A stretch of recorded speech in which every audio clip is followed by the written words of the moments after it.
अस्सलाम वालेकुम पार्टिसिपेंट्स। आज हमारा राइटिंग पार्ट 2 का आखिरी लेक्चर है। तो हम इसमें देखेंगे कि हमने पिछले पूरे हफ्ते में राइटिंग के मुतालिक क्या क्या चीज़ें इंपॉर्टेंट पढ़ी। और ये एक कंक्लूजनली लेक्चर है। इसमें हम पीछे पढ़ी सारी चीज़ों पर रिव्यू करेंगे। और आज ये राइटिंग का मॉड्यूल भी एंड हो जाएगा। तो हमारा टोटल जो आर्ट्स का सेशन है वो आज एंड हो जाएगा। किसी का कोई जनरल क्वेश्चन है तो वो भी पूछ ले। तो थोड़ी देर में बस लाइव हो जाए, फिर मैं स्टार्ट करता हूँ लेक्चर।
मेरी स्क्रीन विजिबल है सबको? काइंडली कंफर्म कीजिए।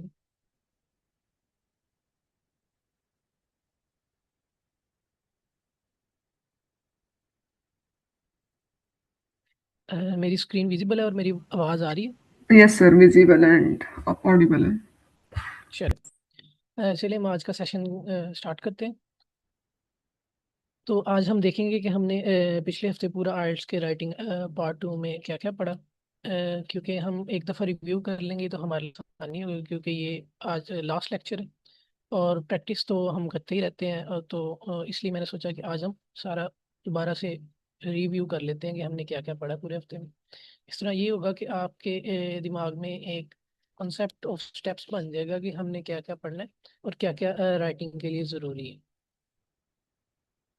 अच्छा, हम सबसे पहले तो मैंने स्टार्ट इसलिए यहाँ से किया कि टाइप्स बहुत ज़रूरी होती हैं। जो ऐसे की टाइप्स है ना, वो अगर आप एक एक टाइप की प्रैक्टिस करेंगे तो आप अंडरस्टैंड करेंगे कि हर ऐसे को लिखने का तरीका मुख्तलिफ है। हालांकि जो मेन स्ट्रक्चर जो हमने डिस्कस किया था वो एक ही है, एक ही स्ट्रक्चर हम फॉलो करते हैं।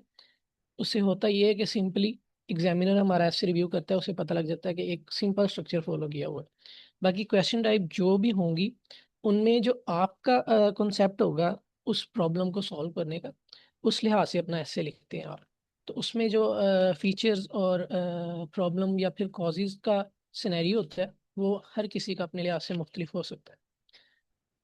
तो सबसे पहले हमने अंडरस्टैंड करना है क्वेश्चन कौन सा है। मिसाल के तौर पर पहले तो टाइप अंडरस्टैंड कर लेनी है। ओपिनियन है, डिस्कशन है, प्रॉब्लम सॉल्यूशन है, एडवांटेजेस या डिसएडवांटेजेस वाली है, और या फिर डबल क्वेश्चन वाली। अगर आप यहाँ पे एक रूल लिखा हुआ है कि अगर आप क्वेश्चन को मिसअंडरस्टूड करते हैं, समझते ही नहीं है कि कौन सी टाइप का क्वेश्चन है, या फिर आप जो आंसर लिखते हैं वो आपको क्वेश्चन समझ आ गया लेकिन आपने प्लानिंग के बगैर आंसर इस तरह लिखा कि वो जो क्वेश्चन टाइप के मुताबिक है उस तरह नहीं है, तो आपका बैंड बहुत तेजी से गिरता है। इसके लिए हमें सबसे पहले तो चाहिए कि क्वेश्चन को अंडरस्टैंड करें। क्वेश्चन टाइप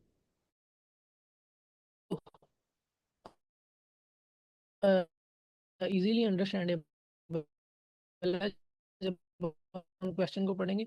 लेकिन क्वेश्चन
सॉरी, मेरी साइड से ज़रा इंटरनेट का इशू है, मैं रिकनेक्ट करके आपको स्क्रीन शेयर करता हूँ।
ओके, तो मेरी स्क्रीन अब विजिबल है। सॉरी, इंटरनेट इशू था, इस वजह से मैं डिस्कनेक्ट हो गया था। तो अब हम एसए की टाइप्स हमने सारी पढ़ ली हैं। तो हमने एसए की जो सारी टाइप्स है ना, अगर आपने प्रैक्टिस की हो तो आपने देखा होगा कि जो हम मटेरियल लिखते हैं, एसए का स्ट्रक्चर सिमिलर है, लेकिन जो मटेरियल हम लिखते हैं उसमें हम डिफरेंट तरीके से लिख सकते हैं। तो वो चीज़ अगर आपने प्रैक्टिस की होगी तो आपने फील की होगी। मिसाल के तौर पर ओपिनियन ऐसे में आप एग्री और डिसएग्री करते हैं, तो आप अपने रीजंस लिखते हैं पूरे पैराग्राफ में जो आपने बताने होते हैं। मिसाल के तौर पर आपका रीज़न है कि आप किस एक्सटेंट तक एक चीज़ को डिसएग्री करते हैं या फिर एग्री करते हैं, और उसके बाद फिर आप उसके रीजंस बताते हैं। तो दो पैराग्राफ्स वो रीजंस के ही होते हैं, या फिर किसी तरह और भी हो सकते हैं, जिस तरह आपके माइंड में वो सिनेरियो है उसका, ताकि वो सिंपल और अच्छे तरीके से बयान हो सके। इसी तरह बाकी सारी टाइप्स हैं जो कि हमने पिछले हफ्ते सॉरी इसी हफ्ते पढ़ी। उसके बाद है एसे का स्ट्रक्चर।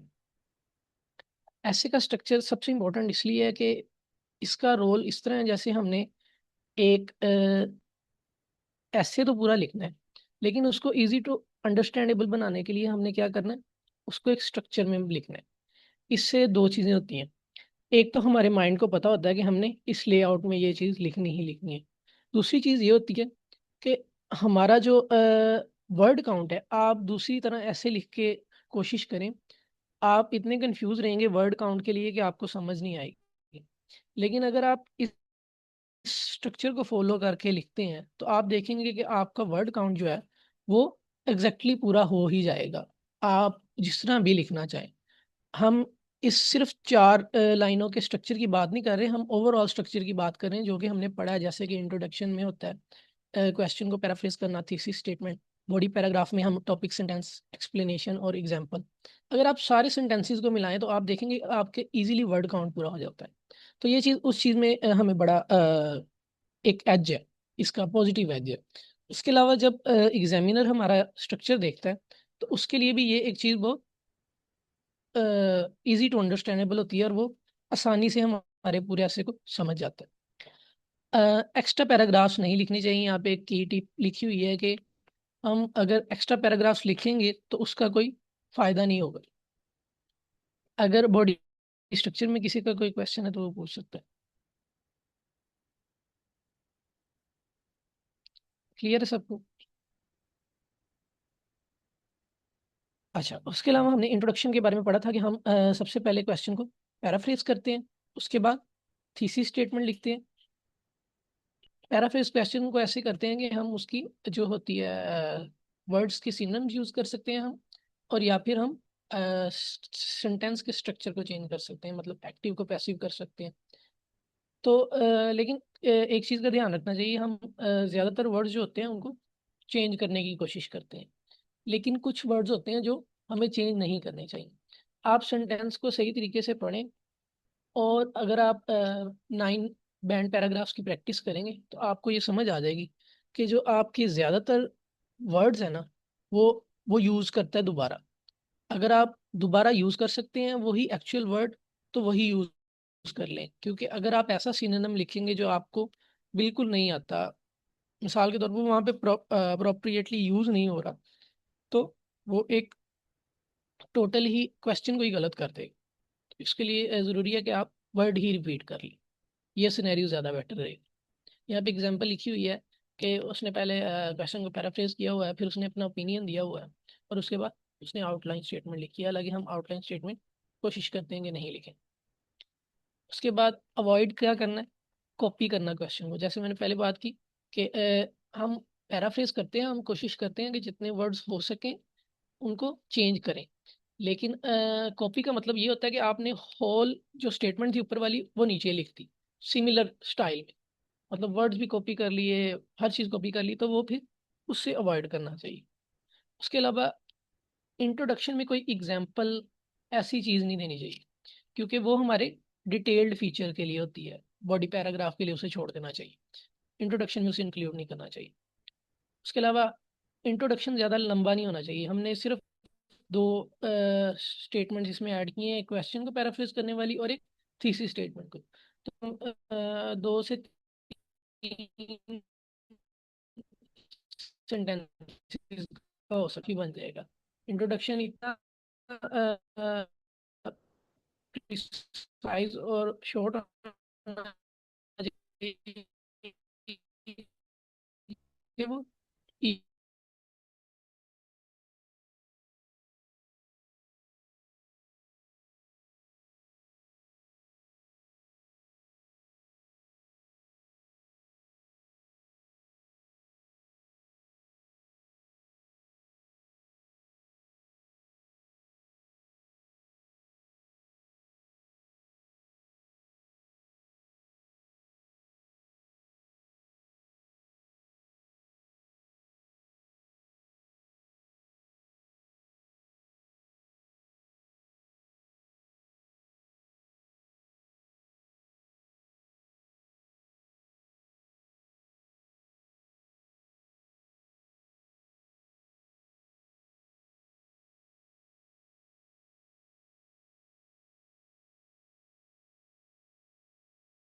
इशू की वजह से नहीं हो रही।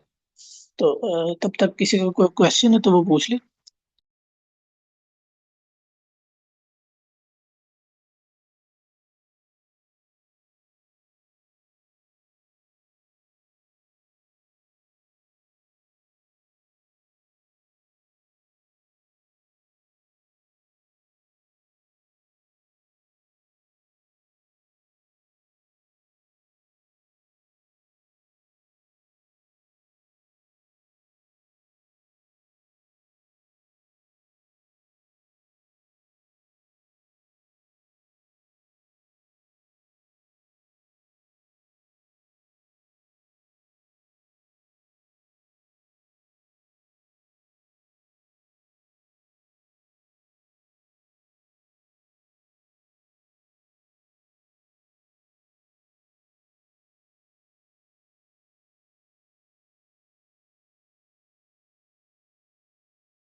सॉरी, इंटरनेट की वजह से मेरी स्क्रीन अनविजिबल हो गई थी। तो हम कंटिन्यू करते हैं। सीसी स्टेटमेंट सबसे इम्पोर्टेंट स्टेटमेंट होती है, क्योंकि हम इसमें अपना ओपिनियन ऐड कर रहे होते हैं, और हम उसको कितना स्ट्रांगली प्रेजेंट करते हैं, और आगे डिटेल्ड पैराग्राफ में हम उसकी किस तरह कनेक्शन बिल्ड करते हैं, वो बहुत इंपॉर्टेंट होता है। लेकिन ओपिनियन ऐसे में खास तौर पे ये होता है कि हमने अपना ओपिनियन देना होता है, और हम किस एक्सटेंट तक उस चीज़ को मानते हैं वो हमारे वर्ड से शो होता है। मिसाल के तौर पर अगर आप एग्री करते हैं या डिसएग्री करते हैं, तो आप ये स्ट्रॉन्ग वर्ड्स लिख सकते हैं, आई कंप्लीटली एग्री, या फिर आई फर्मली बिलीव, या फिर आप कह सकते हैं I strongly disagree with that idea. तो ये आप कुछ एग्जांपल्स हैं कि आप किस तरह अपने ओपिनियन को स्ट्रांगली प्रेजेंट कर सकते हैं। या फिर आप कह सकते हैं दिस एसेज आर्ग्यूज दैट, अगर वो डिस्कशन ऐसी हो। उसके बाद है बॉडी पैराग्राफ। अब बॉडी पैराग्राफ में हमने ये स्ट्रक्चर फॉलो करना होता है। ये सूटेबल और सबसे यूजफुल मैं कह सकता हूँ कि स्ट्रक्चर होता है। इससे ये होता है कि आपका जो आइडिया है वो क्लियरली डिफाइन और प्रेजेंट हो जाता है। मिसाल के तौर पर आपने पहले टॉपिक सेंटेंस लिखा कि आपके बात करने का टॉपिक क्या है। उसके बाद आपने एक्सप्लेनेशन दी कि ये जो टॉपिक है उसकी एक्सप्लेनेशन इस तरह है। उसके बाद आपने एग्जांपल दी कि ये जो टॉपिक है इसकी एक्सप्लेनेशन के बाद ये एग्जांपल इस तरह है। तो उससे क्या होता है कि एक पॉइंट क्लियर हो जाता है स्टार्टिंग से एंड तक, और आप एक्सप्लेनेशन भी उसके पॉइंट के मुताबिक देंगे और एग्जांपल भी उस पॉइंट के मुताबिक देंगे। इस क्लियर स्ट्रक्चर से आप खुद भी आइडिया में कंफ्यूज नहीं होंगे अगर आप इसको सही से एग्जीक्यूट करते हैं। यहाँ पे नीचे उसने एग्जांपल में बताया हुआ है कि जो टॉपिक सेंटेंस होता है वो हमारा मेन आइडिया होता है कि हम उस कॉन्सेप्ट या उस आइडिया के बारे में क्या सोचते हैं और हम क्या प्रेजेंट कर रहे हैं। उसके बाद हम एक्सप्लेनेशन देते हैं कि हम क्यों सोचते हैं उसे और वो कैसे काम करता है। उसके बाद फिर हम रियल लाइफ या फिर जनरल एग्जांपल देते हैं उस आइडिया की कि ये आइडिया मेरे तक महदूद नहीं है, ये आइडिया जनरली एक्सेप्टेबल है, इसको सोसाइटी एक्सेप्ट करती है, ये रियल लाइफ आइडिया। तो ये सारी चीज़ें इसको एक कनेक्शन बिल्ड करती हैं ताकि हमारा जो आइडिया है वो हमारे इंट्रोडक्शन से और हमारे जो ओपिनियन से कनेक्ट हो। इसके लिए यहाँ पे उसने की टिप दी हुई है कि एक पैराग्राफ के लिए आप एक ही मेन आइडिया रखें। तो ये इंपॉर्टेंट चीज़ है जो कि आप एक आइडिया को एक पैराग्राफ में प्रेजेंट करेंगे तो आपका पूरा पैराग्राफ बहुत प्रिसाइज लगेगा। अगर आप 2 से 3 आइडियाज एक पैराग्राफ में डिस्कस करेंगे तो वो थोड़ा सा कंफ्यूजिंग सा हो जाएगा। कोशिश करनी चाहिए राइटिंग टास्क 2 में हम जब ऐसे लिखते हैं तो उसमें मेन बॉडी पैराग्राफ में एक आइडिया डिस्कस किया जाए। उसके बाद डिफरेंट बॉडी पैराग्राफ्स हो सकते हैं जो कि डिफरेंट टाइप्स के ऐसे के लिए, जैसे कि हम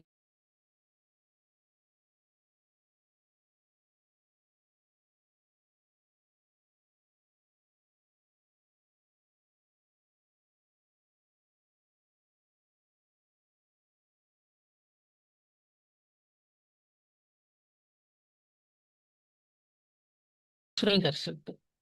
तो यही चीज़ है जो मैंने स्टार्टिंग में प्रैक्टिस शुरू की थी तो मुझे ऐसे लगता था कि अब सारे आइडियाज़ अगर हम इस तरह ही करेंगे, हम इनको अ, एक स्ट्रक्चर को फॉलो करके लिखने की कोशिश करें तो वो नहीं। तो फिर जब मैंने बॉडी इसको एज अ होल सारे एसेस के लिए सिमिलर नहीं होती, इनके रीजन नहीं है, रीजन होंगे ना, ये हमारे ओपिनियन को एड्रेस करने के लिए होंगे कि जो हमारा ओपिनियन है ना उसके रीजन होंगे।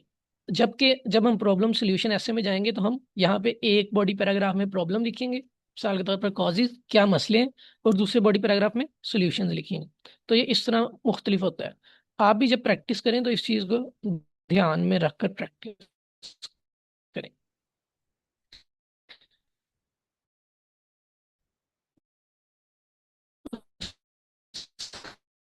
के बाद डिस्कशन ऐसे में का आइडियाज होते हैं, हम उसको डिस्कस करना होता है। तो हम इस तरह करते हैं कि एक बॉडी पैराग्राफ में एक को डिस्कस करते हैं और दूसरे बॉडी पैराग्राफ में दूसरे, और आप कंक्लूजन में अपना ओपिनियन ऐड कर सकते हैं, और या फिर उस व्यू के साथ भी अपना ओपिनियन ऐड कर सकते हैं जिसको आप मानते हैं। उसके बाद आता है कंक्लूजन। कंक्लूजन सबसे इंपॉर्टेंट होता है। कंक्लूजन में हम पैराफ्रेज करते हैं अपनी थीसिस स्टेटमेंट को, हम लिखते हैं इन कंक्लूजन। उसके बाद जो हमने पूरे ऐसे में अपने ओपिनियन के मुतल्लिक बात की होती है, या जो हम बिलीव करते होते हैं उसको हम समरी के तौर पर लिख देते हैं। इन कंक्लूजन आई थॉट, जो आपका ओपिनियन है उसके बाद I believe that, therefore it is clear that, और आप अपना ओपिनियन ऐड कर देते हैं। इस तरह कंक्लूजन एंड हो जाता है। और फाइनल थॉट या फिर रिकमेंडेशंस जो आप चाहते हैं कि हो, या फिर एंडिंग स्टेटमेंट जैसी भी है वो आप लिख सकते हैं, जो आपके दिमाग में आइडिया को एंड करने के लिए आ रही। अगर आप इसकी प्रैक्टिस करेंगे तो आपको क्लियरली समझ आ जाएगी कि ये इतना मुश्किल नहीं होता। सबसे मुश्किल होता है जो हम स्टार्टिंग के इंट्रोडक्शन और बॉडी पैराग्राफ्स को लिखते हैं। जब उनकी प्रैक्टिस हो जाती है तो हम ऊपर देखते हैं सिर्फ जो हमारे पैराग्राफ्स होते हैं, और हम अपना कंक्लूजन आसानी से लिख सकते हैं। उसके बाद आता है न्यू आइडियाज कंक्लूजन में नहीं ऐड करने चाहिए। मिसाल के तौर पर हम कोई नई चीज का तस्करा उसमें छेड़ लें तो वो एक करेक्ट वे नहीं है। उसके अलावा हम एग्जाम्पल्स नहीं ऐड करते कंक्लूजन में। कंक्लूजन में हम क्लियर समरी दे रहे होते हैं कि हम ये बिलीव करते हैं, ये पूरे ऐसे का कंक्लूजन है, बस। उसके बाद कंक्लूजन इतना लंबा नहीं लिखना चाहिए। अगर जैसे मैंने पिछले दिनों कुछ प्रैक्टिस की थी, तो जो कंक्लूजन होता है वो इंट्रोडक्शन से भी आपका कभी कभी छोटा होता है। मिसाल के तौर पर अगर आपने 3 या 4 सेंटेंसेस लिखे हैं उसमें इंट्रोडक्शन में, तो शायद कंक्लूजन में 2 से 2.5 सेंटेंसेस होंगे आप, क्योंकि आपने ओवरऑल जो ऊपर वाले पैराग्राफ्स हैं उनमें मटेरियल काफ़ी हद तक लिख दिया। अब आपने आइडियाज़ को समराइज करना है और क्लोज करना है, एंड की तरफ ले जाना है। उसके बाद फॉर्मल राइटिंग रूल्स। आइल्स के लिए एक और बहुत चीज़ इंपॉर्टेंट है कि आप कोशिश करें जो आप वर्ड्स यूज़ कर रहे हैं, जो वोकेबलरी यूज़ कर रहे हैं, जो ग्रामर यूज़ कर रहे हैं, उसकी जो ओवरऑल टोन हो वो फॉर्मल हो। वो इस तरह ना हो जैसे आप किसी से बात करते हो स्पीकिंग में बोलते हैं या फिर स्लैंग्स यूज करते हैं। तो ये वर्ड्स बहुत ही एहतियात से, और इसको आप 2-3 दफ़ा प्रैक्टिस करेंगे तो आपको समझ आ जाएगी कि आपकी राइटिंग में फॉर्मल राइटिंग की थोड़ी सी कमी होती है, तो वो हमें प्रैक्टिस के साथ दूर करनी पड़ती है। फॉर्मल टोन हमें यूज़ करनी चाहिए जब हम ओवरऑल ऐसे लिख रहे हों। उसके बाद क्लियर ग्रामर होनी चाहिए। हमारी जो ग्रामर है उसे हमें क्लियर वे में प्रेजेंट करना चाहिए। हम ओवरऑल उसको देखें कि हमारी क्या क्या मिस्टेक्स हैं ग्रामर की, तो उसको कोशिश करें हल करें। ज़्यादातर तो सब्जेक्ट वर्ब एग्रीमेंट की और आर्टिकल्स की ये मिस्टेक्स होती हैं जो हमारी ग्रामर में होती है। उसके अलावा थर्ड पर्सन के तौर पर अपना रिव्यू लिखना चाहिए जो भी हम किसी चीज़ के तौर पर सोचते हैं। ये इस तरह होता है कि अगर हम, तो हमेशा जो हमारा आइडिया होता है ना, हम उसको इस तरह सोचते हैं कि हम जनरल पब्लिक और ओवरऑल सिनेरियो के तौर पर सोचते हैं, जैसे कि एक इंटेलिजेंट आइडिया को प्रेजेंट करना। ये इस तरह नहीं होता कि हम प्रेजेंट आइडिया को प्रेजेंट कर रहे हो और हम उसे इस तरह प्रेजेंट करें कि जैसे एक वेग सा आइडिया हम प्रेजेंट कर रहे हैं, जैसे कि हम अपने ही आइडिया को बस सबसे आगे देखना चाहते हैं। ये शो होना चाहिए कि आइडिया जनरली एक्सेप्टेबल है, इसकी ज़रूरत है, ये नेसेसरी है। तो उस तरह उस आइडिया को प्रेजेंट करेंगे तो हमारा जो ऐसे है वो एक, जिसे कह सकते हैं, फॉर्मल ऐसे महसूस होगा, नहीं तो वो इनफॉर्मल लगेगा। अगर हम एग्जांपल्स भी पर्सनल दे रहे हैं, आइडिया भी पर्सनल दे रहे हैं, तो वो एक वेird सा तरीका लगेगा।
सॉरी, मेरी तरफ से इंटरनेट का काफ़ी इशू है आज, उसकी वजह से बार बार स्क्रीन डिस्कनेक्ट हो रही है। अगर आपका यहाँ तक कोई क्वेश्चन है तो आप यहाँ पे पूछ लें। मैम जीनत, सर यार मोहम्मद, अगर आपका कोई क्वेश्चन है राइटिंग के पार्ट 2 के मुतालिक तो आप इनकरेज हैं, आप पूछ सकते हैं इसमें। हाँ सर, कोई सवाल नहीं है, थैंक यू।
अच्छा, हम कंटिन्यू करते हैं। उसके बाद हमें अवॉइड करना चाहिए अनफॉर्मल लैंग्वेज को।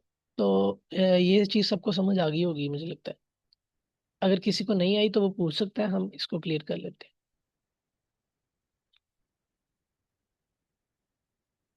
फॉर्मल और अनफॉर्मल की सबको समझ आ गई होगी।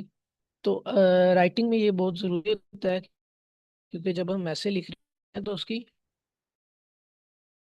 वो फॉर्मल होनी चाहिए। इसका तरीका यूज़ करते हैं, वो फॉर्मल होता है। उसके बाद कुछ ग्रामर के पॉइंट्स होते हैं जिन पे हमें फोकस करना चाहिए, जिसकी प्रॉब्लम होती है अक्सर। मिसाल के तौर पर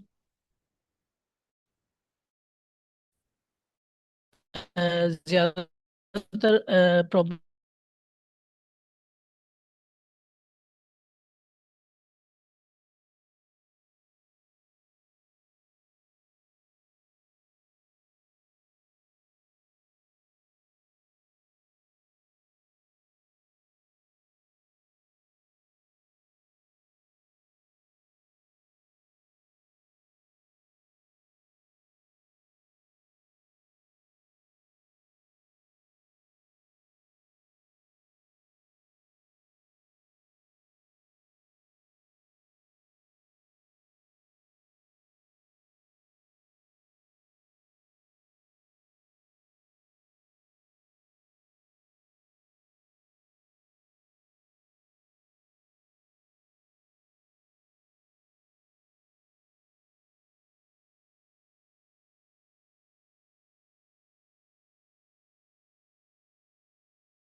सॉरी, मेरी तरफ से इंटरनेट का काफी इशू है तो इस वजह से बार बार डिस्कनेक्ट हो रहा हूँ। हम कंटिन्यू करते हैं। सबसे जो एंड पे हमने माइनर प्रॉब्लम पड़ी थी वो थी ये सिंगुलर और प्लूरल की। हमें पता नहीं होता कि हमें ये कहाँ पे यूज करने चाहिए, तो हम इनको भी ध्यान में रख सकते हैं। अगर आप रीडिंग कंटिन्यूसली करते हैं तो आपको पता होगा कि हमें वर्ड के फ्लो बनाने के लिए कहाँ पे ये यूज करना होता है और कहाँ पे नहीं करना। उसके बाद वोकेबलरी और पैराफ्रेजिंग। वोकेबलरी की मिस्टेक्स जो हमने पीछे, सॉरी, वोकेबलरी की जो मिस्टेक्स होती हैं वो होती हैं कि जो हमने यूज की होती है वो वहाँ पे एक्यूरेटली उसके लिए यूज नहीं हो रही होती, हमने गलत वर्ड्स यूज कर लिया होता है। तो हमें चाहिए कि हम एक्यूरेट वर्डिंग यूज करें उसके लिए। उसके बाद दूसरी चीज़ है पैराफ्रेजिंग। पैराफ्रेजिंग में ये होता है कि हम जब किसी सेंटेंस को पैराफ्रेज करते हैं तो हम उसके सिनोनिम्स जो यूज करते हैं वो उस वर्ड के मुताबिक नहीं होते। जब हम वो लिखते हैं तो वो पूरे सेंटेंस का मतलब ही चेंज कर सकते हैं। इसलिए पैराफ्रेजिंग के लिए ध्यान से वर्ड्स को चूज करना चाहिए। अगर आपको सही वर्ड नहीं मिल रहा तो आप कोशिश करें कि आप वही वर्ड रिपीट कर दें। ये ज्यादा बेहतर होगा इससे कि आप गलत वर्ड लिख दें।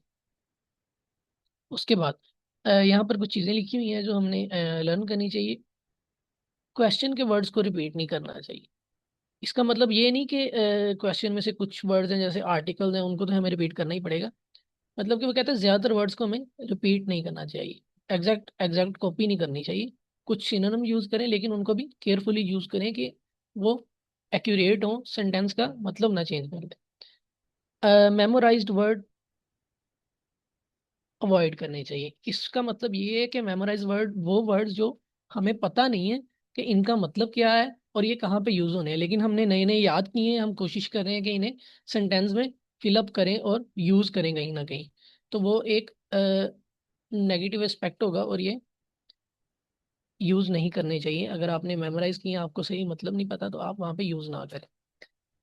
इसकी एग्जांपल यहाँ पे है compulsory, mandatory, and unpaid work, volunteer service, young children, young generation. तो अगर आप इन वर्ड्स को इस तरह चेंज करेंगे तो ये मीनिंग में तो करेक्ट है, लेकिन अगर वहां पे इस चीज की बात ना हो रही हो तो वो अनएक्यूरेटली भी यूज हो सकते हैं। उसके बाद कुछ कॉमन मिस्टेक्स हैं जो हमें फिक्स करनी चाहिए। राइटिंग के लिए ऑफ द टॉपिक नहीं लिखना चाहिए। मिसाल के तौर पर आपका अगर एक आइडिया है, जैसे हमने पीछे स्ट्रक्चर की बात की, स्ट्रक्चर का फायदा ये होता है कि हम जो लिख रहे हैं हम अपने आइडिया को क्लियरली ऑर्गेनाइज करके प्रेजेंट करते हैं और स्ट्रक्चर हमें ये करने में मदद भी करता है। तो हमारे ऑफ द टॉपिक लिखने की गुंजाइश कम हो जाती है। लेकिन अगर हम स्ट्रक्चर को सही तरह यूज ना करें, हम स्ट्रक्चर को ही यूज ना करें तो हमारा जो ओवरऑल एसे है वो गलत होने के चांसेस ज्यादा हो सकते हैं। उसके अलावा हम वीक टॉपिक सेंटेंसेस लिखें। मैंने जैसे बताया कि हमारा जो आइडिया होता है ना, अगर हम उसे क्लियरली प्रेजेंट करना चाहें ना तो हमारे जो वर्ड्स होते हैं ना वो शो करते हैं कि इसकी आइडिया की डेप्थ कितनी है, हम कितना डिसएग्री करते हैं और कितना एग्री करते हैं। तो इसीलिए जब हम टॉपिक सेंटेंस लिखते हैं तो वो उस आइडिया की हाईलाइट होती है। जैसे एक हेडलाइन नहीं होती, वो उसमें जो वर्ड्स होते हैं वो इतने परफेक्ट यूज किए होते हैं कि परफेक्ट हम कह सकते हैं, और हम कह सकते हैं कि वो इतने एक्यूरेटली यूज किए होते हैं कि उसकी वजह से हमें पूरी बात समझ आ सकती है कि अ, बाकी जो पूरी खबर है उसका क्या अहाता है। तो इसलिए हमें यूज करने चाहिए टॉपिक सेंटेंस जो कि क्लियरली शो कर रहे हो कि हमारा आइडिया क्या है ओवरऑल ऐसे के डिटेल पैराग्राफ में। उसके बाद इनफॉर्मल वर्ड्स, ये हमने पहले भी बात की है कि जो इनफॉर्मल वर्ड्स होते हैं वो जो राइटिंग की फॉर्मल टोन है उसके लिए एक नेगेटिव एस्पेक्ट है। हमें फॉर्मल टोन में लिखना चाहिए, हमें इनफॉर्मल वर्ड्स का यूज नहीं करना चाहिए क्योंकि फिर ऐसे भी इनफॉर्मल टोन में चला जाएगा। उसके अलावा कोई क्लियर ओपिनियन ना लेना। ये ऐसे है कि आप किसी चीज की बात कर रहे हो और आप कोई भी एक आइडिया ना बताएं, बस आप बात करते रहें, तो आपकी बात कोई क्लियरली समझ नहीं सकेगा कि आप किस बारे में बात कर रहे हैं। इसी तरह जब आप एक ओपिनियन ले लेते हैं तो आप राइटर को शो करते हैं कि मैं इस चीज को मानता हूँ और मैं इस चीज के बारे में बात कर रहा हूँ। ताकि एक बात को समझने का और लिखने का कोई फायदा समझ आए। उसके बाद ग्रामर एरर्स, हम काफ़ी ग्रामर के एरर्स भी होते हैं जब हम ऐसे लिख रहे होते हैं। तो उसके लिए हमें चाहिए कि हम स्टार्टिंग से एंड तक हमारा ऐसे रिव्यू भी एक दफ़ा अच्छी तरीके से करें, और जहाँ जहाँ पे इम्प्रूविंग हो सकती है वहाँ पे ज़रूर करें। अगर हमारी ग्रामर की मिस्टेक्स हैं, वोकैबलरी की मिस्टेक्स हैं, अगर आपको कोई आइडिया आता है जो कि अच्छा है, जिससे जो आपने लिखा हुआ है उससे, तो आप कोशिश करेंगे उसको चेंज भी कर सकते हैं आप उस आइडियाज। उसके बाद यहाँ पर बैंड के लिए 6, 7 और 8 बैंड के लिए कुछ टिप्स लिखी हुई हैं। 6 बैंड के लिए आपको क्लियर स्ट्रक्चर यूज करना होता है और बेसिक ग्रामर यूज करनी होती है। अगर आपको 6 बैंड चाहिए राइटिंग में, तो आपको सिर्फ इस पे काम करना चाहिए। अगर आपको 7 बैंड चाहिए, तो उसके लिए आपको स्ट्रॉन्ग टॉपिक सेंटेंसेस चूज करने होंगे, और जो आपके ओवरऑल एरर होते हैं राइटिंग में उनको कम करना होगा। कम से कम एरर्स होने चाहिए। उसके बाद बैंड 8 के लिए ये क्लियर आइडियाज होने चाहिए, प्लस फ्लेक्सिबल वोकेबलरी होनी चाहिए, जो कि फ्लेक्सिबल वोकेबलरी का मतलब यहाँ है कि जहाँ जहाँ पे कोई टॉपिक आ रहा है उसके मुताबिक आप वोकेबलरी यूज कर रहे हैं, तो ये फ्लेक्सिबल वोकेबलरी होगी। आप चेंज करते जा रहे हैं वक्त के साथ साथ। उसके बाद एक्यूरेसी। एक्यूरेसी का मतलब है कि आप जो लिख रहे हैं और जो क्वेश्चन में पूछा गया है उसके मुताबिक आप एक्यूरेटली स्टार्टिंग से एंड तक लिख रहे हैं, और आप जो आइडियाज में वोकेबलरी यूज कर रहे हैं, जो आप कनेक्ट कर रहे हैं वर्ड्स को, आइडियाज को, वो ओवरऑल लिंक करता है आपके क्वेश्चन से। तो इस तरह आप अपना बैंड इंक्रीज कर सकते हैं। अगर आप इन चीज़ों पे गौर करें तो आप अपने आइडियाज को क्लियर बना के ओवरऑल अपना बैंड इंक्रीज कर सकते हैं। उसके बाद एक फाइनल गोल्डन रूल है। आइल्स जो है वो फैंसी इंग्लिश या फिर वर्ड्स को रिमेम्बराइज करके, बड़े बड़े वर्ड्स जो कि A1 A2 वर्ड्स हैं, उनको याद करने का नाम नहीं। आइल्स में हम राइटिंग में अपने आइडियाज को क्लियरली, सिंपली, और कुछ मिस्टेक्स भी हो सकती हैं इसमें, ये नहीं कि हम पूरा ऐसे परफेक्ट लिखें। वो 9 बैंड के लिए है, तो हमारी कुछ मिस्टेक्स हो सकती हैं उसमें। 9 बैंड के भी ऐसे में कुछ ना कुछ एक आधी मिस्टेक जरूर होती है, लेकिन हमें कोशिश करनी की चाहिए कि हमारे आइडियाज क्लियर हों, सिंपल हों, एक स्ट्रक्चर डिजाइन में हो, जैसे कि हमने पीछे जो स्ट्रक्चर पढ़ा है उससे ये हो सकता है, और हमारी मिस्टेक कम हो। तो इस तरह हम अपने आइल्स के जो राइटिंग के पार्ट को इजीली अच्छे बैंड तक स्कोर कर सकते हैं। तो ये तो ओवरव्यू हो गया जो हमने पिछले पूरे सेशन में पढ़ा है। अगर किसी का यहाँ तक कोई क्वेश्चन है तो वो पूछ सकता है।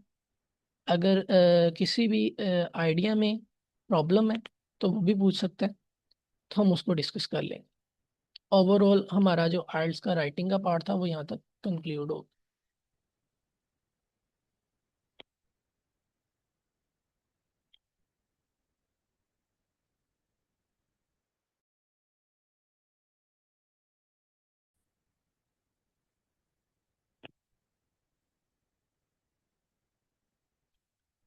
चलिए, अगर किसी का कोई क्वेश्चन नहीं है तो हम सेशन को एंड करते हैं। हमने पिछले पूरे वीक में राइटिंग पार्ट 2 की प्रैक्टिस की थी, तो आज हमने जो राइटिंग पार्ट 2 की प्रैक्टिस है उसको एंड किया है। हमने डिस्कस किया है कि जो जो चीज़ें हमने पिछले पूरे वीक में की हैं, और ये मैंने स्लाइड्स इसलिए बनाई थी ताकि हम ओवरव्यू के तौर पर सारी चीज़ों को समझ लें, ताकि हमें बेसिक अंडरस्टैंडिंग हो जाए कि राइटिंग पार्ट 2 में हम करते क्या है, और फिर हम राइटिंग पार्ट 2 की प्रैक्टिस करके अपने आइल्स के एग्जाम को अच्छे से दें। ओके, फिर thank you for participating in this session. I think that's for today. अल्लाह हाफिज़।